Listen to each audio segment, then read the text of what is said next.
We are the Building Industry Federation of New Zealand, connecting the building industry supply chain and promoting growth across the building industry. My name is Julien Leys, and welcome to our Building Leaders Forum series, where we chat with leaders in their field from throughout the industry. Today we're talking to Chris Alderson, who is the CEO of Construction Health and Safety New Zealand, or CHASNZ. CHASNZ is an industry-led charitable organisation that is working to improve the safety and well-being of construction workers all across New Zealand. Welcome, Chris Alderson, CEO of Construction Health and Safety New Zealand. Welcome to the Building Leaders Forum series. Yeah, thanks, Julian. Let's get into it. First of all, can you tell us, Chris, about how you got into your role, and specifically, what was the kind of thing that kind of attracted you to building and construction and wanting to have that as a career? Yeah, I guess like many people my age, we've kind of had several careers in our lives. I actually started off as an accountant, believe it or not, so I'm actually a chartered accountant, but sort of really felt that I had a few interest in sort of more practical things in life. So I eventually found myself working for Fonterra, the dairy company, from about 2004. And during that time I was lucky enough to sort of be involved in a number of major projects, building projects across New Zealand. So these are things like re-establishing cool stores, building warehouses, rail lines, supply chains, logistics. Ended up building things like the Crawford Street sort of interchange and Mosgiel.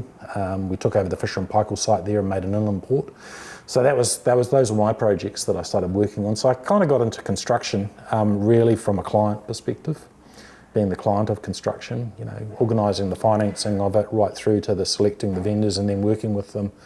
And during that time I sort of became really aware of some of the safety issues going on with construction. So, obviously Fonterra has a lot of different moving parts, and we kind of felt that actually most of the risk in terms of a health and safety risk we were actually feeling and working through was probably more on the construction side than the day-to-day operations. So that's where I started. I sort of fell into it like many health and safety people do, by accident in some ways. It was an ancillary part of my job in terms of building the supply chain, but then it kind of took over my life from then, because I enjoyed it and thought I was reasonably good at it, and What a perfect segue into CHASNZ. Look, just then moving on, specifically, let's talk about mental health and suicide in construction, because that is a big issue, has been a big issue, particularly because construction workers, as we know, face significantly higher rates of mental health issues than other sectors. Can you kind of talk about the role that CHASNZ has played in sort of addressing this key issue? Yeah, so look, it's a really big issue and much bigger than CHASNZ. But what we did sort of realise around about 7 years ago was that we had this problem, and it sort of became a lot clearer through a number of research projects that were done with partners like brands and others, that, hey, this seems to be a much higher statistical challenge around mental health in construction than other industries. And at that stage, we couldn't really put our finger on it. We didn't know whether there were things in construction that were causing that specifically, or whether there were groups of people that were already at risk that tended to work in construction, like young people, 18 to 24-year-olds. We already know that we have some problems statistically in New Zealand with that, and of course construction has a lot of those people in it. At the end of the day, it didn't really matter which way the relationship went. We just knew that there had to be something else in the system to help the problem. So I guess we looked around the world for what were good, again, evidence-based interventions that would help, and we came up with the Mates in Construction intervention that we'd seen in Australia, which at that stage had been running for around about 14 years in Queensland, and then say, hey, look, we can probably quite easily establish this in New Zealand. So I was the first director and chair of Mates in Construction in New Zealand at that stage, and we incubated Mates in Construction within CHASNZ for about the first 6 months when it existed in New Zealand, before it kind of got big enough for us able to push it out and become its own thing. So now, as you probably know, mates are very successful, always needing more funding, of course, plug for that, but and support from the industry is great. But look, they've been now going for more than 5 years in New Zealand. They weren't there beforehand. And I guess our role in it really is really what we would claim is really saying, hey, look, we leaned in and we supported it. There's many other people that did as well. But we still see that organisation as very much a sister organisation to CHASNZ.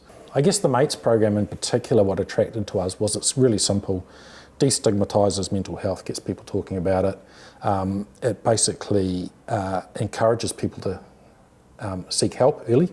So stopping little problems becoming big problems. And what it also does is basically connects people to the services that are there. So it doesn't necessarily solve some of those drivers within the industry, but what it does do is definitely help people navigate that pathway that we all find ourselves within at some stages of our lives for whatever reason. Most of us know or have a tradie in the family or know somebody.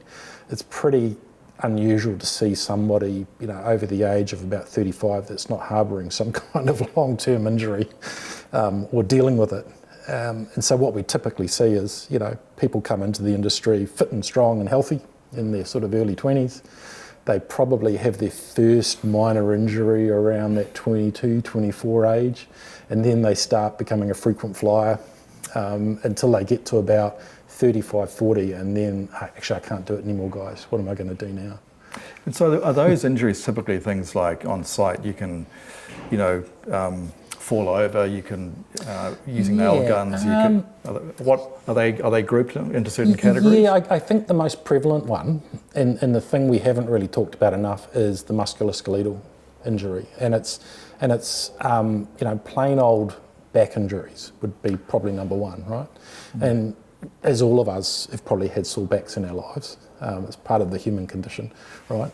Hard to sleep, hard to concentrate on things, niggly, takes a long time. But what we happen with people in the physical sort of world of construction, because it is a physical job, they're reaching, they're carrying, they're often in awkward positions, they're working on the ground, bending over. So, some of our messaging has been actually, rather than trying to fit the human body to the work, why don't you fit the work to the human body?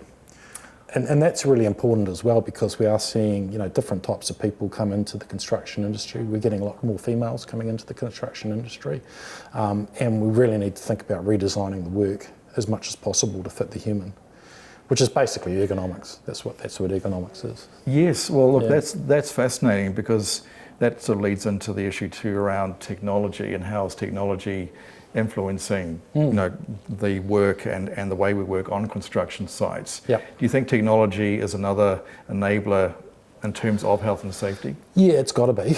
I think, again, it's multifaceted. So there's some hard technology that's starting to come into the market.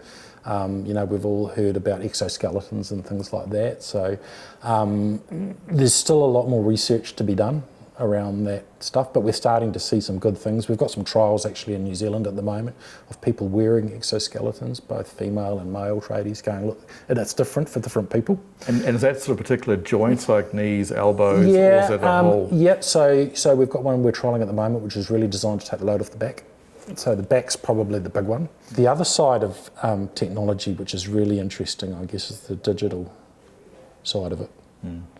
So we do see the problem with, it's a little bit like the mental health conversation we had, that it's very hard sometimes to get early support for some of those little niggles.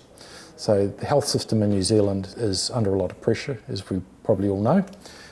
We think that the construction workers have, on average, about 1 in 4 of them actually have a GP, as low as that. And that means that, and some of it's because, they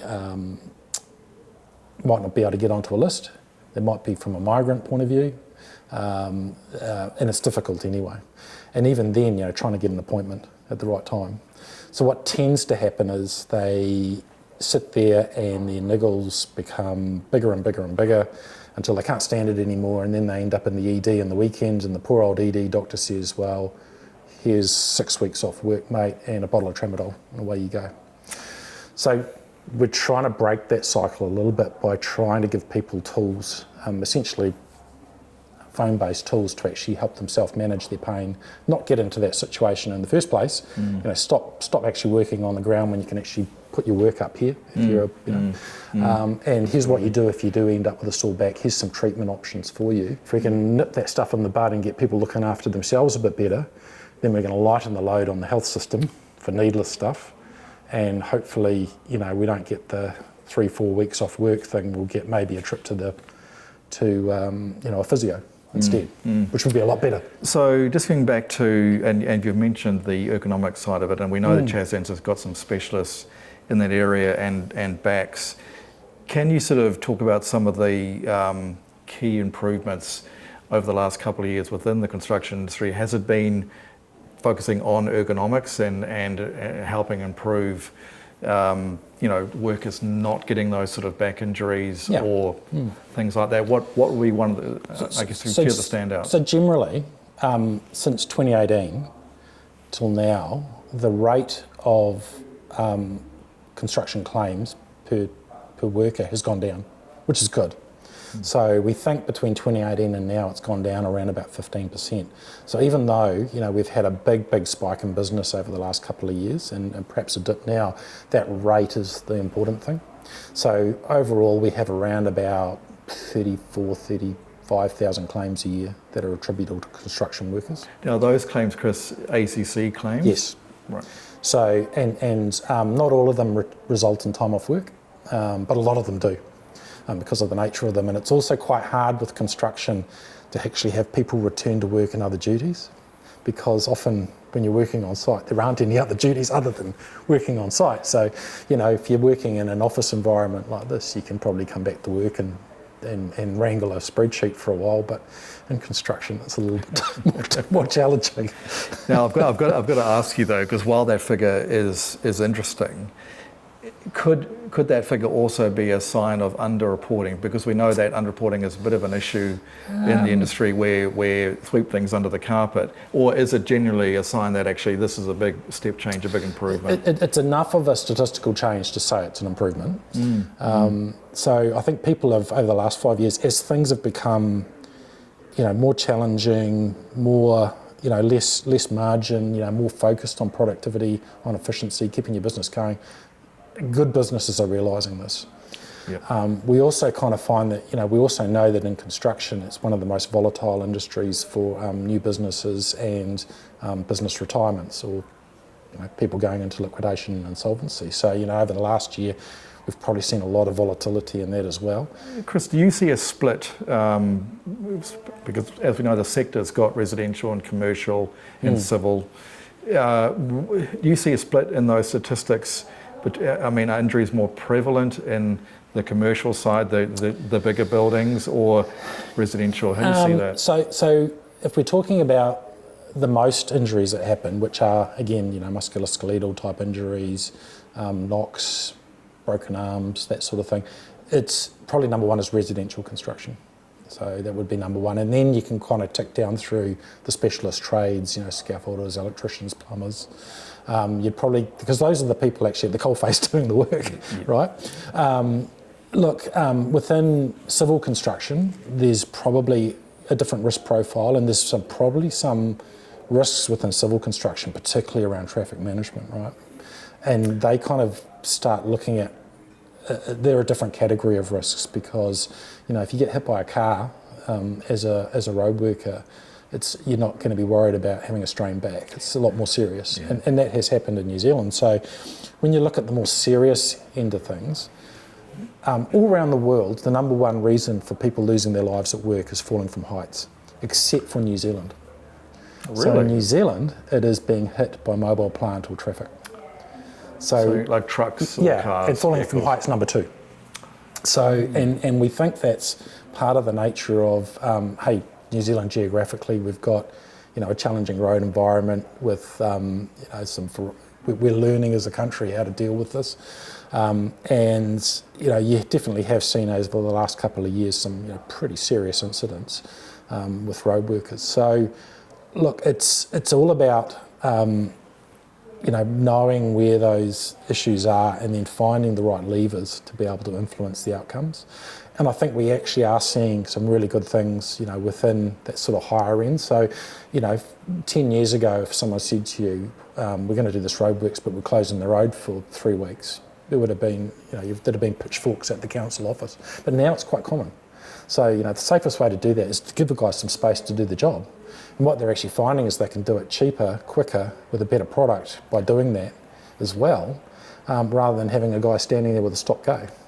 It's also not that usual to see a stop-go there anymore as well. So we're starting to see the mules and the lights and that sort of thing. So we're taking people out of the danger zone. So I think we're learning, and it's starting to come up. But it's a never-ending sort of task and sort of saying, look, that's serious. Obviously, fall from heights is another one. Some of the calls we get from even members of the public are often around falls for heights or working at height because they're very visible.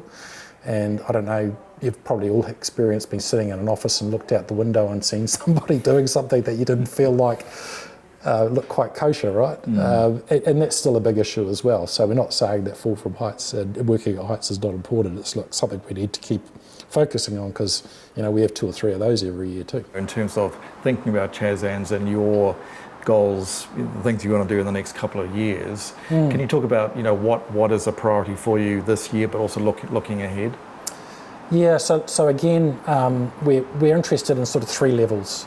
We are interested in that chronic, long-term sort of injury profile, which most people will experience sometimes in their life, either mental or physical.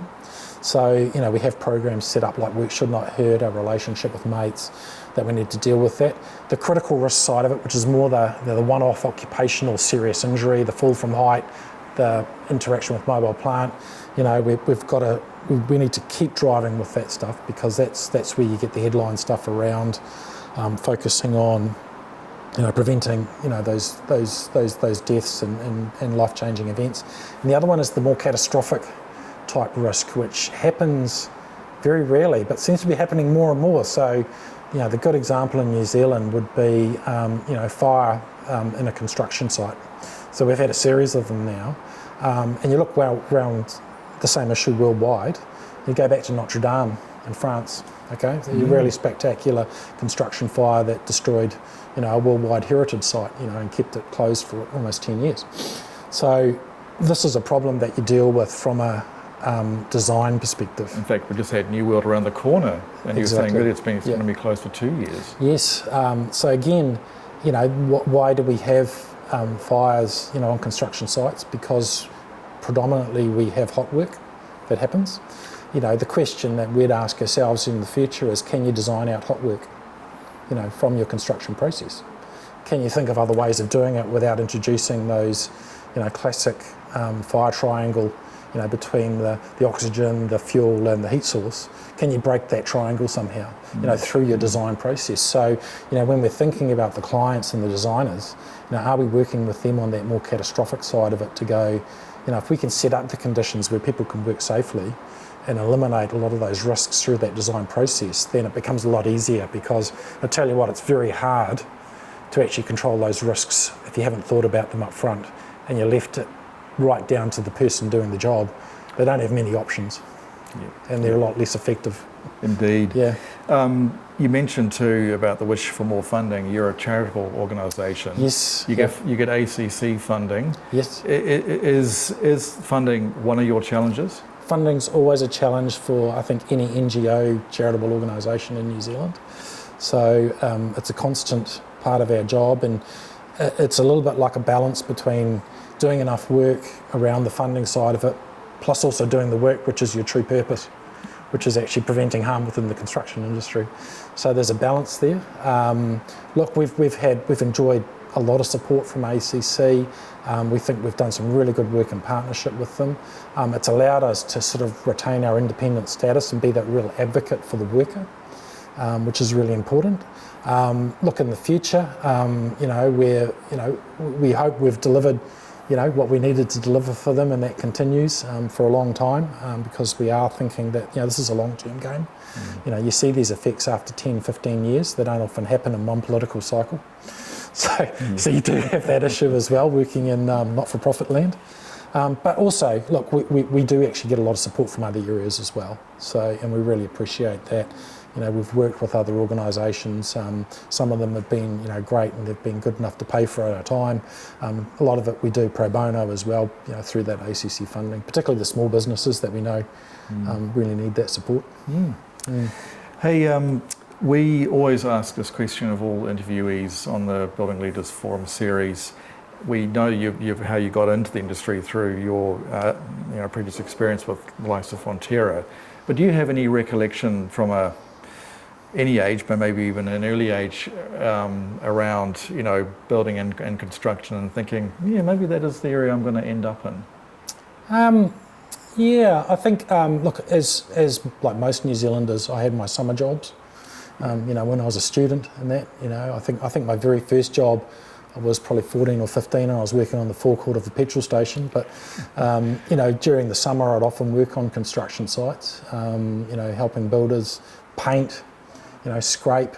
Very early on in my, must have been about 17, I think, in one summer, I actually went up onto I was painting the outside of a commercial premises, just a single-storey building, and I got a bit too close to the power lines coming in that weren't deactivated, and I got blown off the ladder. Wow. So it was lucky it kind of didn't go the other way and sort of hang me off it. But that was enough of a wake-up call to me to make me very sort of, I guess, a lifelong respect for electricity and energy, and making sure that the right things are done in the right way. Absolutely. I mean, it's safety protocols after all. Yeah, exactly. And it hurt. So there's one thing you learn, as a youngster, that don't do things that hurt too much. We're lucky that you're still here, Chris. Yeah. I think about that every now and then. Absolutely. Hey, well, look, thank you so much. It's been such a pleasure having you on the Building Leaders Forum series. A real pleasure. Yeah. Good stuff. Thank you, Chris. Yeah.